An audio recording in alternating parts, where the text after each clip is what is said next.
Nobody wants extra innings. The broadcaster doesn't want extra innings. Fox doesn't want that. The players don't want it. They want to get out of there and start their all-star break. So what do? Let's do PKs. And so they decided that's what we're going to institute. Now, PKs in baseball, obviously, you're not going to do it with your foot. What do? You use your bat. Well, no pitcher wants to throw extra pitches. No team will allow its pitcher to throw. No problem. We have an answer for everything. We'll go with the BP pitcher. Done. All right, fielders. They don't want to be on the field. They don't want to take any chance at all. All right, no fielders. We'll do a home run derby. Well, that'll take too long. That's 3 hours. Okay, here's what we'll negotiate. And so they did. A swing off. How exciting is that? It's like a shootout in the NHL. It really is, or PKs. 3 players, American League, 3 players, National League, 3 swings each. The most home runs win. The most you can get is 9. If it's still tied after the first 3 hitters, then you go to a swing off of the swing off, and it's down to 1 swing, back and forth, back and forth. You got to match, or else you win. So then the announcement. Who are going to be the players to do the swing off? Except baseball had already worked with the managers and told them who the players were going to be before the game even started. Amazing. We've got so many power hitters in this game. You got to go with Judge. You got to go with Raleigh in the American League, of course. You're going to go with Ohtani in the National League, wouldn't you? Well, it turns out that you can't go with them because, as I told you and our friends on Levitard, they forgot to negotiate the fact that players don't have to stay the whole game. When the players are taken out of the game, they leave. Aaron Judge and Ohtani would never agree to participate in a swing-off because they know that they're going to be out of the ballpark. As a matter of fact, they were in the skies over Atlanta by the time the swing-off happened. You can bet your sweet bippy of that. It's not like they're going to dinner or the special clubs in Atlanta. They're out of there. So therefore, you name the players. You don't need Judge. You don't need Raleigh. We got a Rosarena. That's okay. They're all stars, you're saying to me. It's still fun.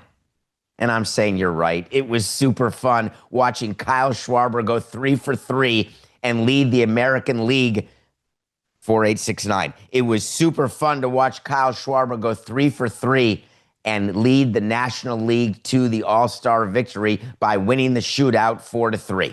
I was in. It was drama. It was cool. MLB did everything right yesterday.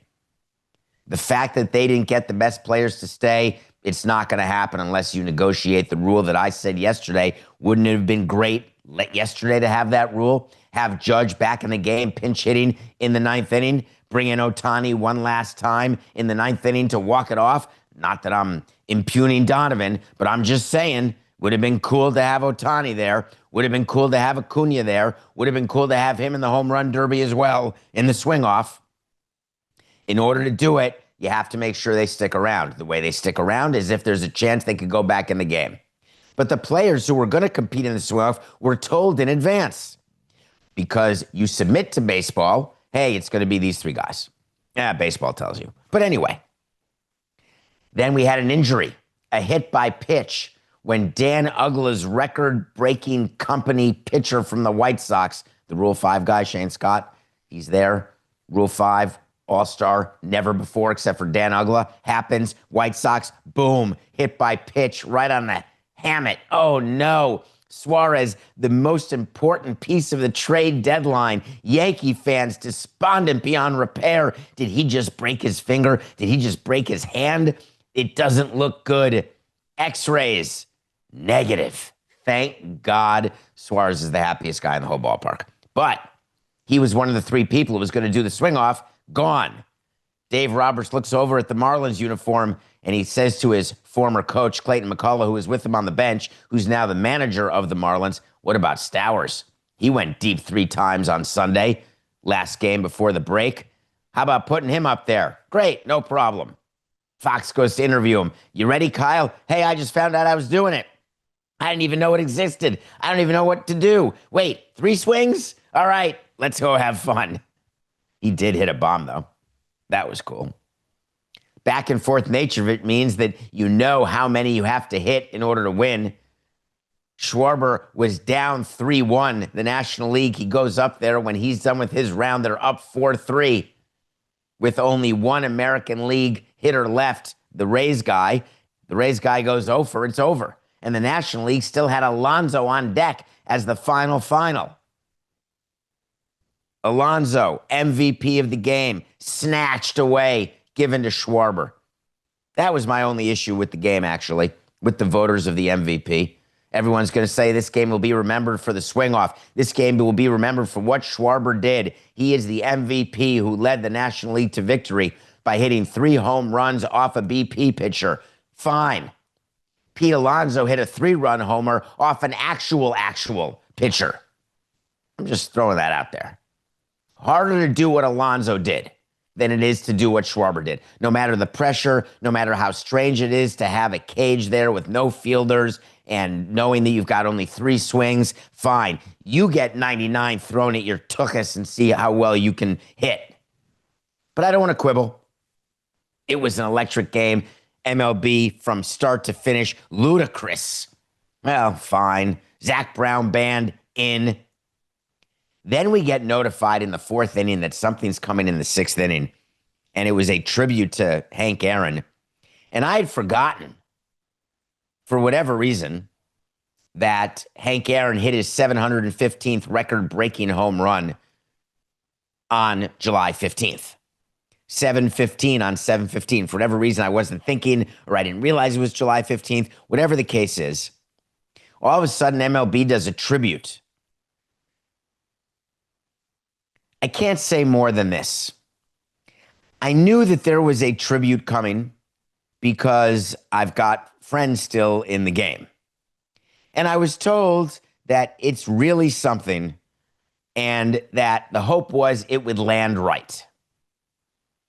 Well, the Hank Aaron tribute at the end of the 6th inning landed better than any moonshot ever hit by Hank Aaron or Mark McGwire or Barry Bonds or Sammy Sosa or anybody. What they landed with Hank Aaron hit the perfect note. They used technology. If you haven't seen it, you should see it. They used video. They used sound. They used the ballpark because that's the ballpark where it was hit. You're supposed to believe that. It was really Fulton County Stadium, not Truist Park, but let's not quibble. Showing where the ball hit, showing the flight of the ball, showing him running around the bases. I got a little feeling of Tupac from time to time. However, I just have to get used to the fact that there is the technology to make things look super, super cool. But the feeling in the building would have made Hank Aaron proud. I'm sure it made Bud Selig proud. I'm sure it made Hank Aaron's widow proud. For people to remember, and we talked about it with Bobby Valentine last week or whenever that was, what it was like, that home run chase, what Hank Aaron did, what he went through. That was the best part of the game. That should have been the most memorable part of the game, but clearly was not because of what happened with the swing off. Now, it was with Mike Tolan, not Bobby Valentine. Thank you, Coca. That's what happens. We have so many guests now, every Tuesday, every Thursday. Only Coca can keep track. The thing that I thought would be the memory of the game was ABS, automatic ball strike, robot umps. I had people texting me, Coca, wait, that guy looks like a human. Who's that behind the plate? Man, these 3D humans are pretty amazing. And I was like, dude, that is a human umpire behind the plate. It's not robot umps. It's a challenge system. If you tap your cap or tap your helmet, you can challenge a called strike or a missed called strike. And then 2 seconds later, like in tennis, a ball will go through a zone. And if there's any part of the ball in the zone, it turns pink, and therefore it's a strike. Period. You get 2 challenges a game. If you win a challenge, you keep it. If you lose a challenge, you're down to 1 challenge. What could be easier? What could be better? It was quick. It was awesome. The first challenge of the game was Cal Raleigh tapping his cap, saying that seemed like a strike. 2 seconds later, strike. And the graphics people for Fox were not on the case when it first started. They had the wrong graphic. They didn't realize Machado had struck out. It was a whole Megillah. But by the end of the game, they had it locked in. Look for this when it comes to Major League Baseball. There will never be a Carlos Beltran moment again without a challenge. It's just never going to happen. You are never, Mets fans, you know what I mean, and so do Cardinals fans. You will never get caught looking to end a game if you have a challenge left without challenging that called strike. Even if it is a perfect bend your knees down the middle curveball or a fastball where you were looking spin and it goes right by you, literally the center of the plate, strike three, game over, challenge. And when that happens, you do have to wait the second, so it's awkward. Like the immediate jumping into the arms will have that moment where you wait, like in football when you know that you've scored and you've walked it off in overtime, but they have to review it very quickly. They review it. Hey, say score, you're done, in. I'm okay trading in that awkwardness. I loved it. The AB system worked perfectly.